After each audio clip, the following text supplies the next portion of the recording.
යාළුවනේ අද මම පෙන්වන්නේ මෙන්න මේ ඩියුක් බබාව නිකන් එයාගේ කෝඩුව ළඟට ගියාම කොහොමද ඊට පස්සේ එයාගේ චේන් එකත් අරගෙන එයාගේ දන්නලත් අරගෙන එයාගේ කෝඩුව ළඟට ගියාම කොහොමද එයාගේ රියැක්ෂන් කියලා ඔන්න බලමු අපි. බිග් බොයි මොකද බලමුකෝ අපි මෙයාව නිකන් මෙතෙන්ට ගියාම එන්න සතට එයාගේ සතට මොකද නෙයි මොයි මොන උස්සන්නේ අත ගන්න කියලා මෙතන අත ගන්න කියලා තමයි ඔය කියන්නේ අත ගන්න මේ බලන්න ලස්සන දතේ උහුමනන් පෙන්නන්න බා බය හිතෙනවා ඒක බා හරි වෙඩිතා ඔන්න බලමු අපි දැන් මෙන්න මේකත් අරගෙන මෙයාගේ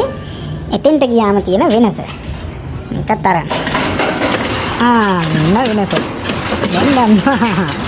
මෙන්න මේ තියෙන්නේ වාන්දි මොකද දැන් බෙල්ල දෙනවා මෙයා දාන්න මෙතෙන්ට කො බෙල්ල දෙන්න අතෙන්ට දාන්න දෙන්න දෙනවා ඒ තරම් කැමති යන්න